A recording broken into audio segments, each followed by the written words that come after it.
안녕하십니까, 최드립니다. 지금부터 한국세무사회 K랩 프로그램을 설치하는 방법과 프로그램 처음 시작하는 내용을 설명드리도록 하겠습니다.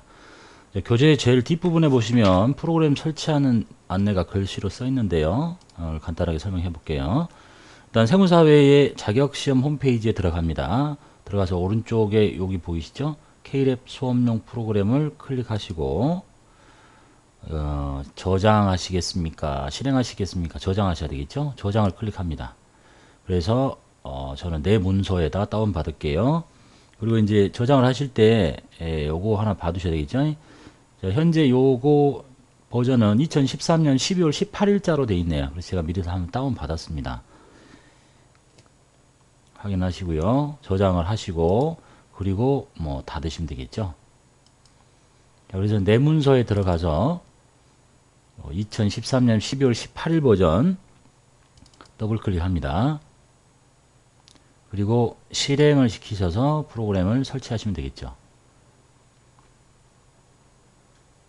프로그램 설치하는 게 뭐 어렵진 않겠죠. 그냥 사용권 계약서 읽으면서 동의합니다 라고 체크하셔야 되고요. 그 다음에 여기 보시면 무상 업데이트 및 광고 안내가 있는데 요거를 체크를 하게 되면 이걸 체크를 하고 설치를 하면 프로그램 하단에 광고창이 떠요. 그래서 회계 2급을 하신 분은 회계 2급이나 1급까지는 거의 뭐 업데이트 될 게 거의 없으니까 일단은 광고창 동의하지 않고 하시고요. 나머지 급수도 마찬가지고. 그리고 나서 이제 세무 2급쯤 되면 이 지금 2013년 버전이니까 요거 이후로 이제 업데이트가 돼서 프로그램을 더 추가로 업데이트를 받아야 되는데 그때 지금 이걸 체크하지 않았다 하더라도 그때 업데이트를 받으려면 이 광고에 동의를 해야 됩니다. 그때 가서 하시면 될 거니까 지금은 보기 싫으니까 광고를 동의하지 말고요. 회계 1급하고 2급은 거의 업데이트 될 거 별로 없습니다. 그냥 그대로 쓰시면 돼요. 이렇게 해서 쭉 진행하시면 되겠죠. 그럼 보면 이제 C 드라이브에 K랩이라는 폴더를 만들고 그 속에 뭐 여러 가지 실행 파일들이 지금 설치되고 있네요. 이름들이 텍스도 있고 COR도 있고 이건 뭐 일반 전표냐 메인 매출이냐 법인 조정이냐 뭐 이런 것들에 대한 얘기입니다. 그러니까 위치가 C 드라이브에 깔리고 있구나 정도만 봐두시면 되겠네요.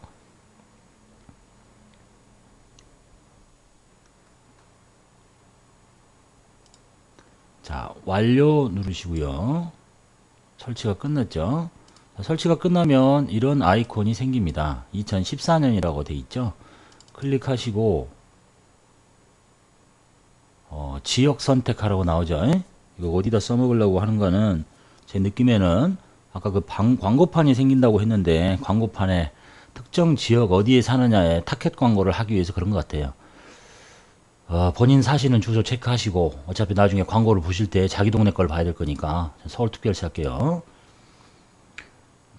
그 다음에 급수가 나오는데요. 이 급수가 이제 4개가 있죠. 그 자기 각각에 맞는 급수를 선택하시면 돼요. 회계 세무 2급, 회계 1급, 세무 2급, 세무 1급. 그러면 이제 급수에 따라서 보이는 메뉴의 크기가 다릅니다. 일단 세무 1급을 선택해 볼게요. 자, 그 다음에 드라이브가 C 드라이브가 있는데요. C 드라이브 말고도 본인의 분할된 드라이브가 있으면 제 컴퓨터는 C 드라이브하고 E 드라이브가 저장을 할 수 있는 드라이브예요. 그러니까 어디다가 작업한 데이터를 저장하겠느냐 무슨 말인지 몰라도 일단 가봅시다. 그리고 나서 처음 이렇게 눌러보면 회사가 없죠. 왜냐하면 처음 설치했으니까. 그럼 곧바로 오른쪽 하단에 있는 회사 등록을 누릅니다. 프로그램 설치는 끝났어요. 그렇다고 막 회사가 막 들어있는 게 아니니까 일단 이 메뉴는 이제 나중에 배우실 거니까 코드에다가 101번 하고 그냥 회사를 하나만 만들어 볼게요. 테스트라고 이름을 쳐요. 구분은 뭐 개인사업자냐 법인사업자냐, 회계 2급은 개인사업자, 그 이후로는 다 법인사업자 이렇게 사용할 거냐 말 거냐. 그리고 기수 14기 20140101 이렇게 치고 그냥 닫을게요. 그렇게 만들면 회사가 보인다는 얘기예요. 처음에는 없으니까. 처음 시작할 때 바로 회사 등록 눌러서 만드신 다음에 그걸 찾아서 이렇게 들어가시면 되겠네요. 이게 이제 화면 전체입니다. 자, 프로그램 설치하는 방법은 간단하죠. 그리고 이제 급수가 세무 1급까지로 선택이 되어 있으니까 모든 메뉴가 다 보이는 거고요. 자, 전산 회계 2급에서는 이 회계관리 분야의 일반 전표 하나 보이고 기초정보, 장부관리, 결산, 전기분 재무제표 이런 거 보이지 않습니다. 그 다음에 회계 1급이 되면 메인 매출이 보이고 부가가치세 신고서 정도 여기까지 정도가 보입니다. 세무 2급이 되면 부가세 나머지 거 다 보이고 원천징수 중에 근로소득 원천징수가 보입니다. 세무 1급을 선택하면 원천징수 나머지 거 다 보이고 법인조정까지 보입니다. 이해되셨죠? 그 이후에 이제 제가 지금 촬영하는 날짜가 1월 초니까 아직 법인조정편은 업데이트가 되지 않습니다. 안 왔으니까 윗급수들을 지금 원천징수도 업데이트가 안 됐고 그래서 윗급수를 선택하신 분들은 여기 이제 나중에 종료할게요. 나중에 요거를 클릭해서 업데이트를 받아야 되는데 그러려면 광고를 이제 허용을 해라 이렇게 돼 있네요. 여러분들은 지금 할 필요 없으시니까 회계 2급하고 회계 1급은 안 하셔도 됩니다. 광고 노출 안 할게요. 한번 해보세요. 한번 해보고 다시 없애려면 프로그램 다시 지워야 됩니다. 아주 진짜 지저분해지니까 안 하도록 할게요. 자, 그리고 자, 회사 이제 선택하고 들어가죠. 이렇게. 이제 급수를 너무 많이 올렸구나. 종료할게요. 급수를 좀 낮춰서 회계 2급으로 갑시다. 회사는 회계 2급을 선택하니까 메뉴가 확 줄어들죠. 회계 관리만 보입니다. 이렇게 해서 이제 작업을 할 겁니다. 이게 이제 프로그램을 설치해서 처음 시작하는 거예요. 그리고 나서 나중에 이제 업데이트 받으셔야 된다 그랬죠. 업데이트도 잠깐 설명할게요. 급수가 올라가시면 업데이트 받아야 될 거니까 어떻게 변하나 봅시다.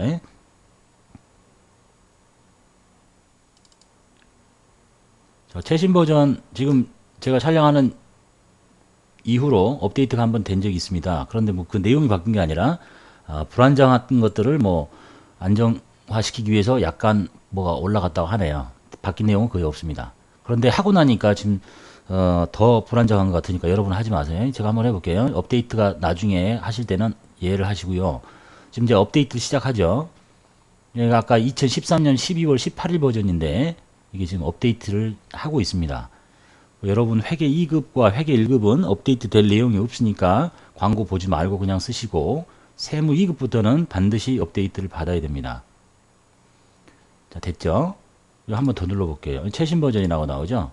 그리고 나서 이제 들어가면 보이지 않았던 광고판을 봐야 됩니다.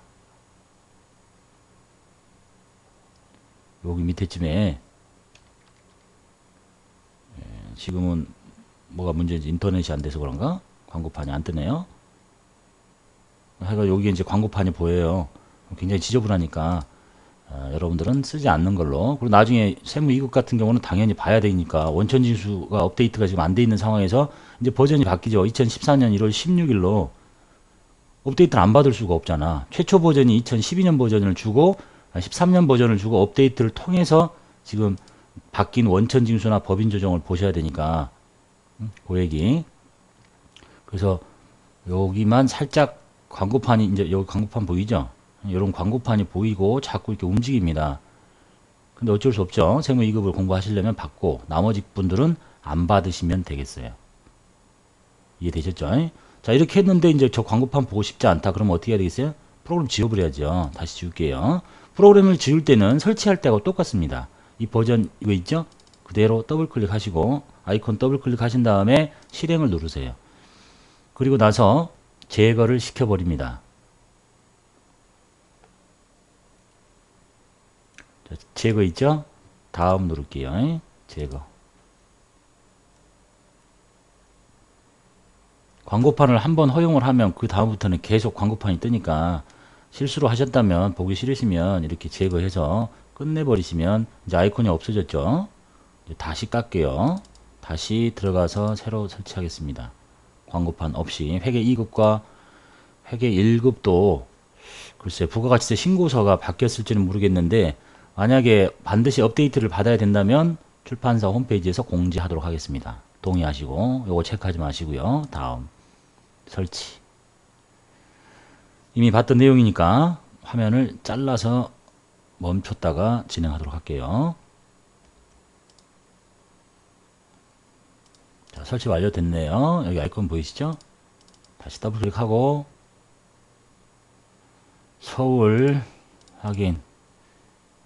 그 다음에 급수 본인 거 선택하고. 자, 회사는 지워지지 않고 있죠. 데이터를 설치하고 프로그램을 지워도 데이터가 지워지는 건 아니니까 살아있는 겁니다. 자, 그 다음에 알아셔야 될 게 뭐냐면, 자, 이제 아까 처음 시작할 때 요거 설명을 좀 드릴게요. 여기 드라이브는 데이터가 저장돼야 될 위치입니다. 내가 이거 선택했잖아요.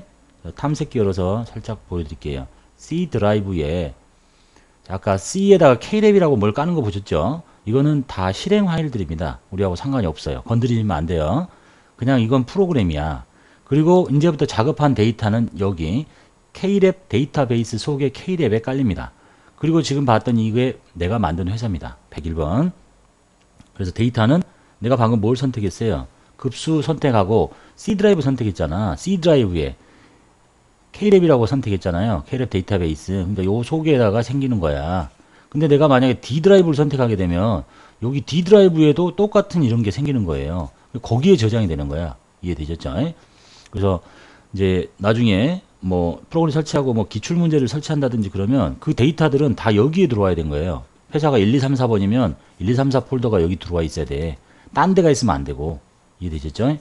그리고 이제 회사 이름을 살려주기 위해서는 뭐 회사 코드 재생성이라는 걸 하시면 되고. 그리고 이제 하나 주의하실 것은 여기 지금 이렇게 회사를 이렇게 만들면 번호가 계속 생길 텐데 작업을 집에서 한번 하시고 연속돼서 회사에 가서 하고 다시 또 집에 와서 하려면 한 PC에서만 쓰면 안 되겠죠. 그래서 만약에 내 작업한 거를 이게 이제 집이에요. 회사에 가서 이어서 하고 싶으면 이 폴더를 그대로 복사를 해서 메일로 보내세요. 그래서 메일로 다운을 받으신 다음에 이 위치에다 다시 집어넣어요. 이 위치에다 집어넣고 위치 아시죠? 집어넣고 회사 코드 재생성이라는 것만 하시면 돼요. 그렇게 하기가 싫으면 뭘 하면 되겠어요? 이동장치를 갖고 가 다니시면 되죠. 여기다가 이동장치를 꺼주면 여기서 이동장치를 인식할 거 아니에요. 그 이동장치를 선택해서 작업을 해버려요. 그럼 뭐 이동장치의 성능이 떨어지면 약간 속도가 느려질 수도 있고, 그러니까 뭐 C 드라이브 했다가 복사를 해서 옮겨 다니시거나 메일로 보내시는 게 좋겠네요. 그 얘기는 나중에 기출문제 데이터를 설치하는 요령에서 설명하도록 할게요. 그래서 여러분이 한 C 쓰시고 C를 선택한 이유가 이게 데이터가 저장될 위치다. 그리고 이제 여러분 급수에 맞는 걸 선택하고 교재의 순서에 따라서 공부를 하시면 되겠죠. 회계 관리부터 시작해서 자, 여기까지 하고 프로그램 설치 그리고 시작 그리고 삭제하는 방법 설명드렸습니다.